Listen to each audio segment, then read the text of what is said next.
Welcome to Bitcoin Privacy with me, Noisy Mouse. In this video, we'll be looking at Common Input Heuristic. Before we begin, let's go back to our favorite analogy with Alice going to the convenience store to buy her £3 meal deal. This time, Alice takes out two £2 coins, hand them over to the cashier, and the cashier gives £1 back to Alice as change. As a Bitcoin transaction, it will look something like this. On the input side, there will be two inputs of £2 each. And on the output side, £3 to the cashier, £1 back to Alice.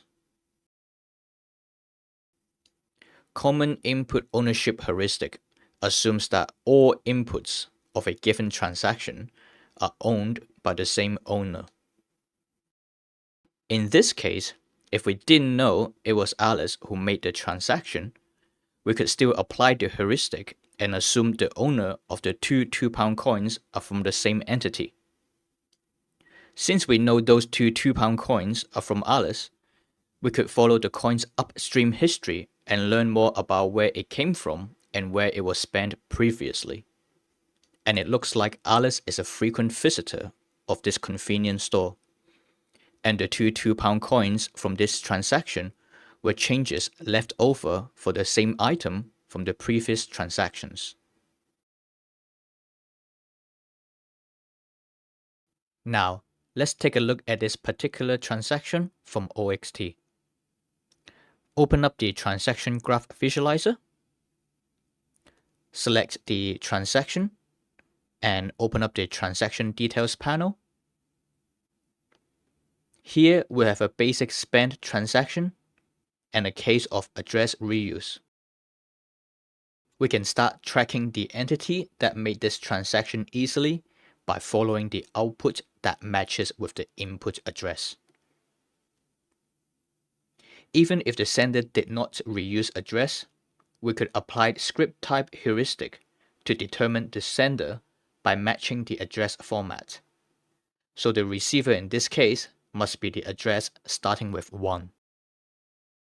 Let's follow the output and examine the next transaction.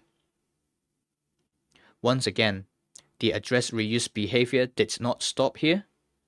We just need to keep following the same address to obtain the transaction history of this entity. Notice that not only does the wallet software this entity uses reuse address, it also put the change output as the last output in the transaction, making it even easier to follow. We have finally arrived at a 2 input 2 output transaction. If we apply the Common Input Ownership Heuristic, we can safely assume that those two inputs are still the same entity we have been tracking since the beginning. And on the output side, we can see address reuse still happening. Coupled with the previous knowledge, we know for certain that the change output is always the last output of the transaction. We can say with a very high probability that these belongs to the sender and this is the receiver.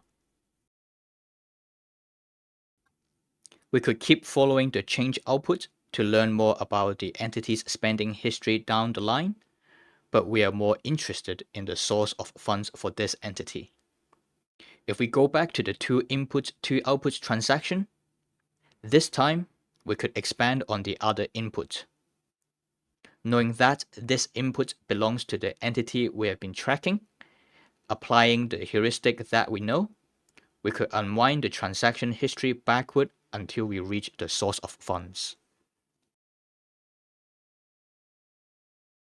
And now I'll go up and down the transaction graph to uncover as much transaction history of this entity as possible, until we reach to a point where we could say this could be the source of funds for this entity. And we have arrived at an 8 inputs 2 outputs transaction. And these 8 inputs still belongs to the same entity. And if we examine the transaction of each input, we could see the transaction patterns are no longer the same. With different script type, no more address reuse. This suggests that these inputs are coming from a different entity / wallet software. This is the end of the video. I hope this was informative.